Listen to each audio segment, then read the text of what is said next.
오늘 신명기 32장을 함께 읽었는데요. 32장은 모세의 노래를 기록한 책입니다. 그래서 어제는 여호와에 대한 고백이 돼 있고, 오늘은 15절 이하로 이스라엘에 대해서 언급을 하는 내용이 가지고 있습니다.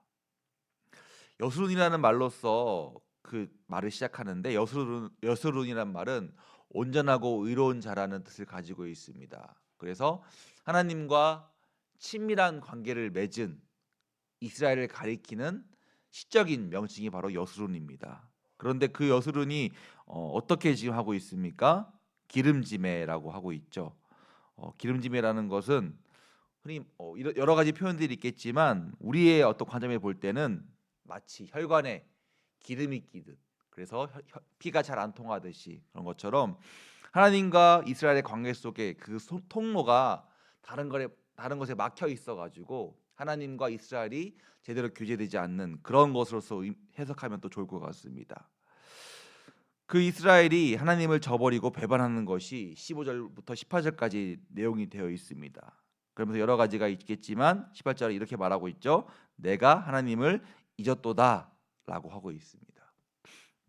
왜 그럴까요? 우상 숭배는 편합니다. 우상 숭배를 하는 것은 이스라엘 입장에서는 하나님을 섬기는 것보다 편합니다. 왜냐하면 하나님을 섬기기 위해서는 어떻게 해야 됩니까? 내가 정결해야 되고, 내 몸을 씻어야 되고, 또 제물도 가장 좋은 것, 선한 것을 바쳐야 되고, 또 그 제사를 위해서는 내가 또 정결해야 되는 의식이 있어야 되겠죠. 반면에 우상 숭배는 또 그런 상황 속에서 이제 쾌락을 느낄 수가 있습니다.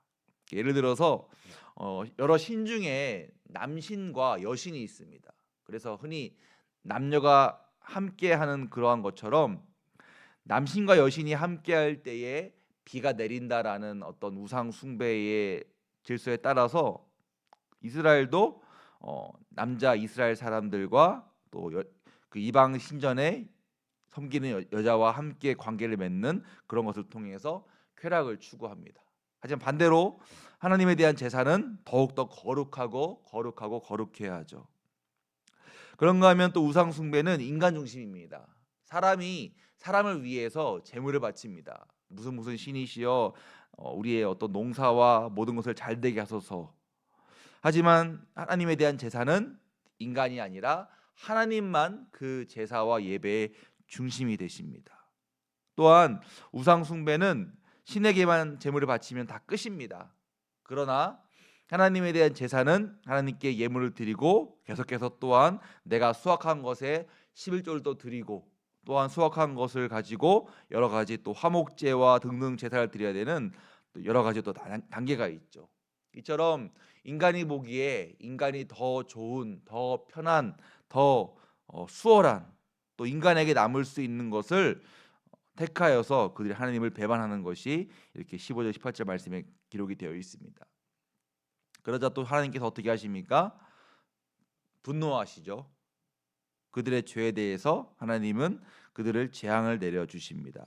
그 하나님에 대한 분노가 19절부터 25절까지 말씀이 기록이 되어 있습니다.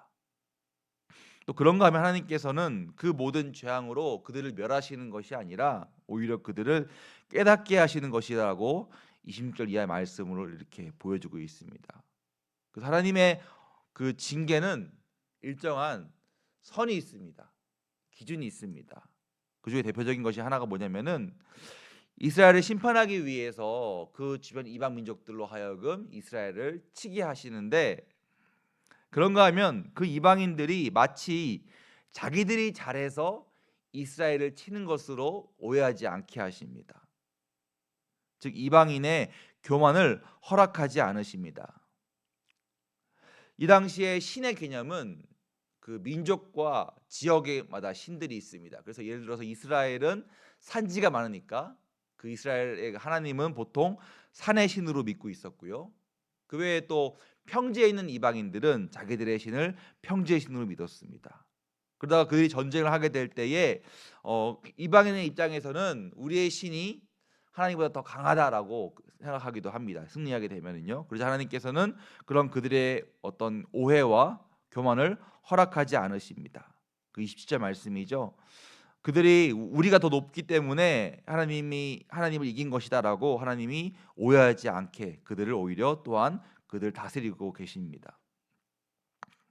하나님께서는 그래서 그들의 신이 강해서 하나님을 이긴 것이 아니라 오히려 만주의 신인 하나님께서 그들을 잠시 이용한 것이고 오히려 하나님만이 온 땅의 주인이심을 내가 그들로 알게 하게 하리라라고 하나님은 그 심판과 징계의 어떤 선 기준을 또 이렇게 말씀을 하고 있습니다.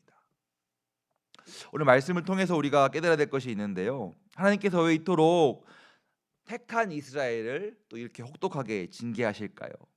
왜 그들에게 이렇게 심지어 그들을 흩어버리시고 포로가 되게 하시고 그들에게 이렇게 큰 죄를 내리실까요?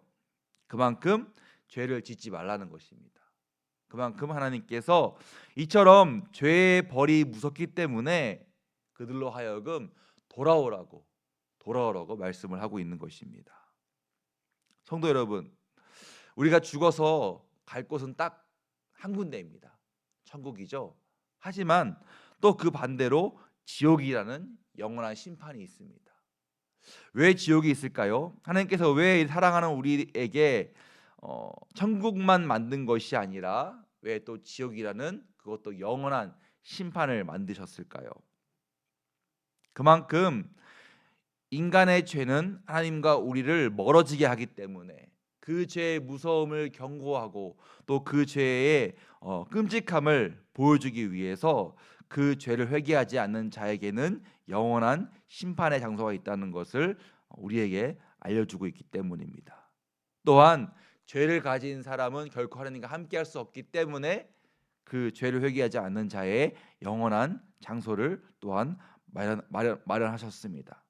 또 그처럼 우리에게 주님께서 또 그 죄를 용서하기 위해서 그 아들을 보내신 것을 우리는 기억해야 합니다.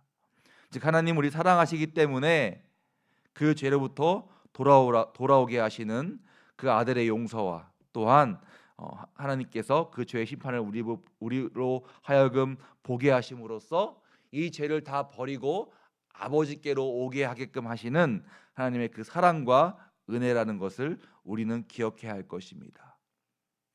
오늘 주님께서 말씀하시는 이스라엘의 그 죄와 더불어 그 죄에 대한 분노도 있지만 더불어서 그들을 사랑하셔서 그들로 하여금 아버지께로 언제나 돌아오게 하시는 하나님의 큰 사랑과 은혜를 기억하시면서 우리의 삶에서도 하나님께서 그 하나님의 아들을 통해서 그 죄를 용서하시며 하나님께로 인도하시는 그 은혜를 기억하시기를 간절히 소망합니다.